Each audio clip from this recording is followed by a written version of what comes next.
Good morning from Sawayom Homestay. কালি আমি মোৰ back চাইডে থকা হোমষ্টেটোতে ষ্টে কৰিলোঁ। বাকী এতিয়া মৰ্ণিং 9টামান বাজিছে। চাৰিওফালে পুৰা কুঁৱলীৰে ভৰি আছে। বাকী এইফালে গৰু আহি আছে। ঠাণ্ডা তেনেকৈ নাই বাৰু, টি চাৰ্ট পিন্ধি থাকিব পাৰিছোঁ। বাকী চাৰিওফালে কুঁৱলী। ইয়াতে ৰুটি আৰু চাহ ব্ৰেকফাষ্টৰ কাৰণে ৰেডি কৰি আছে।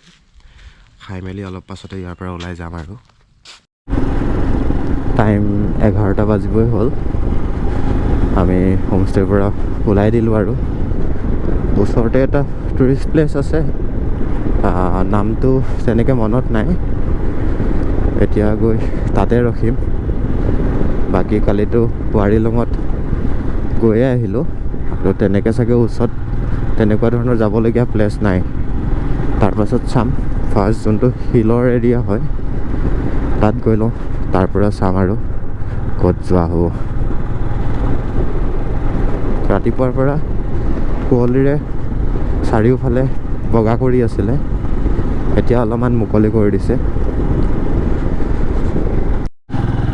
ৰাস্তাটোৰ কুঁৱলী মুকলি হৈছিলহে, আকৌ চাৰিওফালে বগা কৰি দিলে।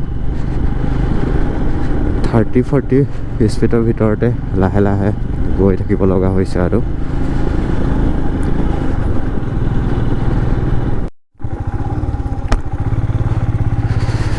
এইফালে আগত শিলবিলাক জোঙা জোঙাকৈ লগাই থোৱা আছে। ইয়াতে একবাৰ সোমাই যাওঁ। আমি য'ত শিলবিলাক এনেকৈ ৰখা আছে, ওপৰলৈ জোঙা জোঙাকৈ পুতি থোৱা আছে আৰু তলত চেয়াৰৰ নিচিনাকৈ শিলটোত দি থোৱা আছে বহিব পৰাকৈ। এইটো চাগে খাচীসকলৰ কিবা আৰ্ট এণ্ড কালচাৰ কিবা এটা হেৰিটেজ প্লেচ হয়।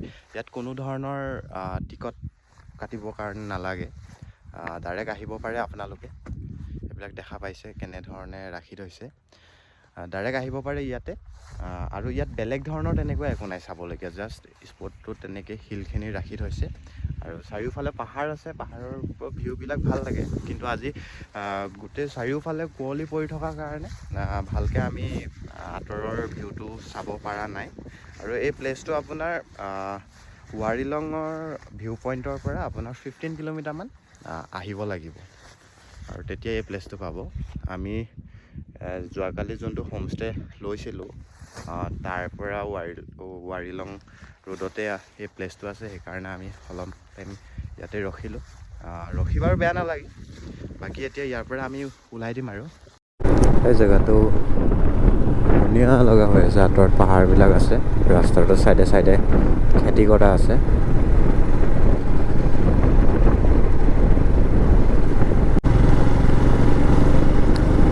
ইয়াৰ কিন্তু জেগাবিলাক চাফা হয়, তেনেকৈ লেতেৰা পৰি নাথাকে আৰু মানুহবিলাকো ভাল হয়। কিছুমানে কয় মানুহবিলাকৰ বিষয়ে যে ভাল নহয়, কিন্তু মই আজিলৈ যিমানবাৰ আহিছোঁ মই কেতিয়াও কিন্তু এবাৰো মানে বেয়া তেনেকুৱা লগ পোৱা নাই।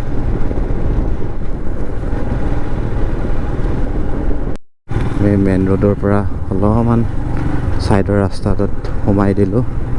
ইয়াতে হাতৰ পৰা জেগাটো ধুনীয়া লাগি আছিলে। এইটো চাওক, ছাইডত পাইন গছ। ইয়াতে ৰখি ফটো কেইখনমান উঠি লওঁ। মাউকিয়াৰ্টৰ পৰা শ্বিলং ৰোডত মেইন ৰোডৰ পৰা অলপমান ভিতৰত সোমাই আমি ধুনীয়া লোকেশ্যন এটা পালোঁ। এইফালে চাওক পাইন গছবিলাক কি ধুনীয়াকৈ আছে, সেই তাতে বাইক পাৰ্কিং কৰাই আহিছোঁ। বাকী মোৰ এইফালে এখন নদী আছে, নদীখন আপোনালোকক দেখাই আছোঁ। এইখনেই নদীখন হয়, এইফালেদি এনেকৈ বৈ গৈছে নদীখন।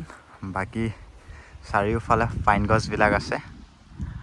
ইয়াতে মানে ভাল লাগি আছে, সেইকাৰণে ইয়াতে ৰখি দিলোঁ। ইয়াতে অলপ টাইম থাকি আমি চাগে ডাইৰেক্ট শ্বিলং গুচি যাম আৰু।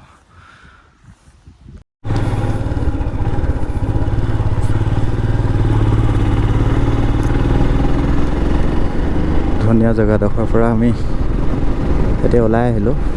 2 ঘণ্টামান তাতেই ৰখিলোঁ, ফটো উঠিলোঁ, ভিডিঅ' বনালোঁ। ছাইডতে নদীখনটো অলপমান বহিলোঁ, ভাল লাগিলে। এতিয়া এখন ওচৰতে খাচী ভিলেজ আছে বুলি শুনিছোঁ, হেৰিটেজ খাচী ভিলেজ। তাতে যদি হোমষ্টে পাওঁ তেন্তে আজি তাতেই থাকি দিম, নহ'লে শ্বিলং গুচি যাম আৰু।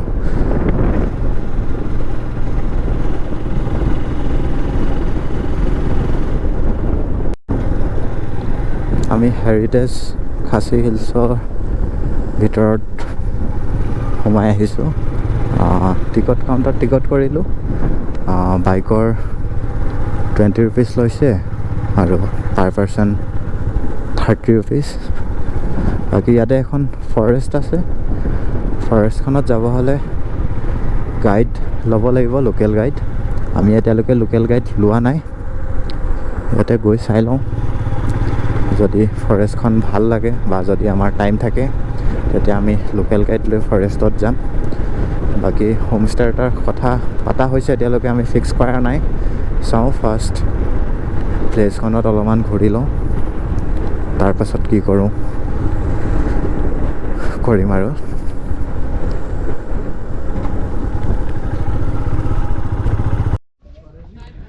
ইয়াতে বাইক পাৰ্কিং কৰিলোঁ, এইটো পাৰ্কিং এৰিয়া হয়। আৰু এইফালে চাগে ফৰেষ্টখন আছে, আৰু এইফালেদি আমি ভিলেজটোত সোমাব পাৰিম। এইটো ভিলেজ এৰিয়াটো হয়, এইখন গেটখন হয়। এইফালেদি সোমাই আহিলোঁ। বাকী আমি এইফালেদি আগত যাব লাগিব। এইবিলাক চাগে কিবা কটেজ আছে, ইয়াত হয়তো চাগে থাকিব পাৰি নেকি, সেইটো গম নাপাওঁ বাৰু, সোধাও নাই। ৰ'দ দি আছে, বতাহ মাৰি আছে, তেনেকৈ বাৰু গৰম লগা নাই। প্লেচটোত তেনেকুৱা ইমান একো নাই, জাষ্ট ঘৰ বনাই ৰাখিছে কিছুমান।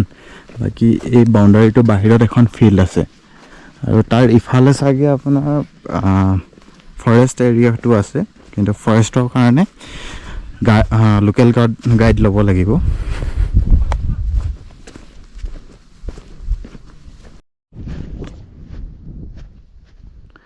এইটোহে খাচী হাউচ হয়, লিখা আছে কিবা হিমা নংলাং। এইফালে আৰু কিছুমান ঘৰ বনোৱা আছে। মানে এটা খাচী ভিলেজ মানে ইয়াতে ডাইৰেক্ট হেৰি ভিলেজটো নহয়, অৰিজিনেল মানে মানুহ নাথাকে, জাষ্ট বস্তুবিলাক বনাই ৰাখিছে মানুহে চাব পৰাকৈ।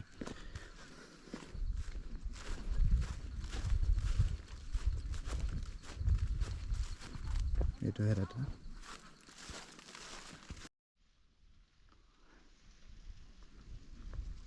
আমি এইফালেদি আহিছোঁ, এইফালে তললৈ নামি যাব পাৰি। আগত এটা ব্ৰিজ বনাই ৰাখিছে, ব্ৰিজটো আঁতৰ পৰা ধুনীয়া লগা হৈ আছে।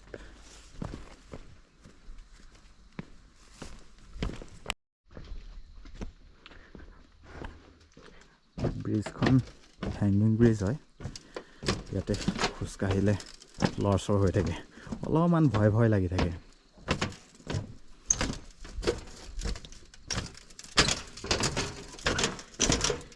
এইটো ব্ৰিজখনৰ সোমাজ হয়, ইয়াৰ পৰা আপোনাৰ ভিউটো এনেকুৱা হয়। বাকী এইফালে এইটো বিল্ডিং বনোৱা আছে।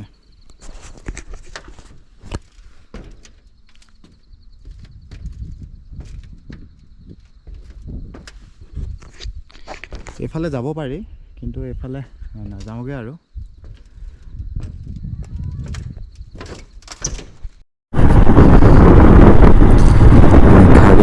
খাচী হেৰিটেজ ভিলেজৰ পৰা ওলাই দিলোঁ। ইয়াতে 2 ঘণ্টামান থাকিলোঁ। এতিয়া 5:30 হ'ল, 5:30ত ভিলেজটো বন্ধ কৰে। বাকী হোমষ্টে এতিয়ালৈ বিচৰা হোৱা নাই। এতিয়া হোমষ্টেটো বিচাৰি তাতে যাব লাগিব। আজি ইয়াতে থাকি দিম, কালি মৰ্ণিং আৰু ওলাই দিম আৰু গুৱাহাটী।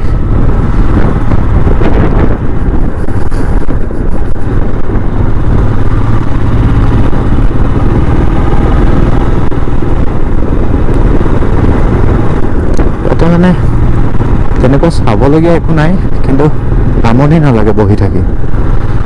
আমাৰ যিহেতু হোমষ্টে বিচাৰিব লগা আছে, সেইকাৰণে ওলাই গুচি আহিলোঁ।